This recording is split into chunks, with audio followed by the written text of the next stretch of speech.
আজকে অফিস থেকে 10টার সময় বের হয়েছি, বাসায় এসে দেখি গ্যাস নাই। সঙ্গে করে আমি আবার শাক আনছিলাম, তো ভাবতেছি শাকার তরকারি রানবো। গ্যাসে যেহেতু নাই সেহেতু ভাবতেছিলাম পাশের বাসায় বড় ভাই থাকে, বড় ভাইয়ের কাছে যাই দেখি কোনো ব্যবস্থা হয় কিনা। তো যেই কথা সেই কাজ, পাশের বাসায় বড় ভাইয়ের কাছে আইসা বড় ভাইয়ের নক দিলাম। বড় ভাইও খুব হাসি মুখে দরজাটা খুলে দিল।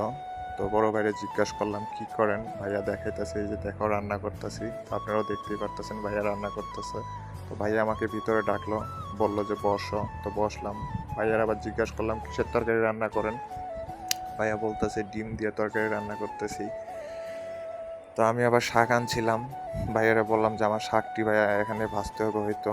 তো ভাইয়া তরকারিও রেডি, কমপ্লিট হয়ে গেছে। এই সুযোগে আমিও শাকটি বসিয়ে দিলাম চুলার উপরে। আর ভাইয়ারও বললাম যে ভাইয়া শাক আপাতত সিদ্ধ হোক, আমি এই সুযোগে বাসায় যাই গোসলটা করে আসি। তো ভাইয়া তরকারিটা একটু টেস্ট করলাম। তো তরকারিটা অনেক মজা হওয়ার কারণে ভাইয়ার একটু প্রশংসা করলাম, ভাইয়া অনেক খুশি। তারপরে আমি বাসার দিকে রওনা হলাম। ভাবলাম বাসায় যে একটু গোসল করি, আজকে ওয়েদারটা অনেক হট ছিল।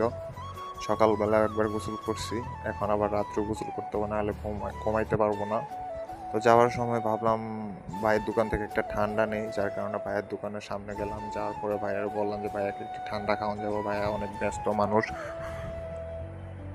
অনেকগুলা কাস্টমার থাকার কারণে ভাইয়া আমাকে বলতেছে একটু ওয়েট করো, আমি কাস্টমারটি বিদায় করি। তো যাই হোক, কাস্টমারটি বিদায় করার পরে ভাইয়া আমার জন্য একটা ঠান্ডা আনার জন্য ফ্রিজের কাছে যায়। তো ভাইয়ারে বলছিলাম যে ভাইয়া আমাকে একটা স্প্রিট দেন।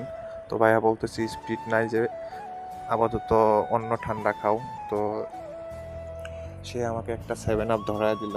তো আমি 7 আপটা নিয়ে আজকে আপাতত কাম চালাই দিতে হইব, অনেক গরম ছিল দিনটা আজকে। তো আমি 7 আপটা নিয়ে বাসার সামনে আসলাম, আসার পরে দেখি দরজায় লক করা। তো দরজা চাবিটা দিয়ে তালাটা খুললাম, খোলার পরে ভিতরে গেলাম। তো ভিতরে আবার রাইস কুকারের ভিতরে তরকারি বসানো আছে। আমার তরকারিটা আবার খুলে দেখতে হবে হয়েছে কিনা। তো ঢাকনাটা খুলে দেখি তরকারিটা এখনো কমপ্লিট হয় নাই। এদিক দিয়ে আবার দরজাটা খুললে আমি ভিতরে ঢুকে পড়ছিলাম, দরজাটা লাগাই দিলাম। ভাবলাম যে দরজাটা লাগাই আমি এই সুযোগে গোসলটাও সাইরে নিই।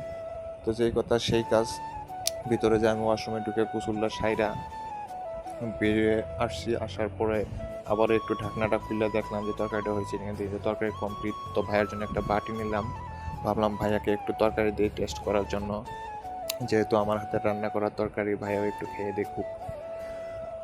তো বাটির ভিতরে ভাইয়ের জন্য তরকারি রেডি করতেছিলাম। তো এক পর্যায়ে তরকারি রেডি করা হয়ে গেছে, দেখতেই পারতেছেন তরকারি থেকে অনেকগুলো ধোঁয়া উঠতেছে।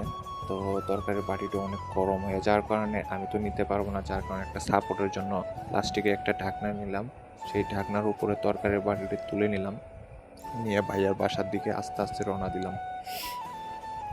তো যাইতেছি, যাওয়ার পরে হঠাৎ করে দেখি ভাইয়া নামাজ পড়তেছে।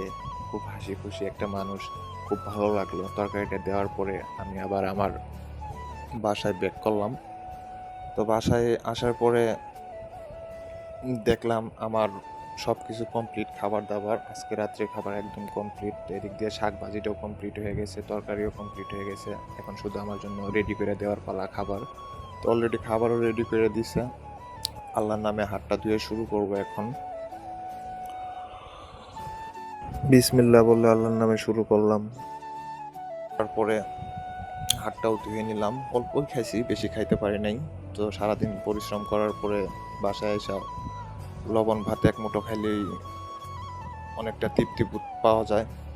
যাই হোক, অনেক তৃপ্তি সহকারে খাইলাম। খাওয়া দাওয়া শেষ করে হাতটা পরিষ্কার কইরা, তো সারাদিন পরিশ্রম করার পরে বেশি আর সময় নিব না, অল্প সময়ের মধ্যে শুয়ে পড়বো। কারণ ঘুমের খুব প্রয়োজন, যারা চাকরি বাকরি করে তাদের খুব ঘুমের দরকার।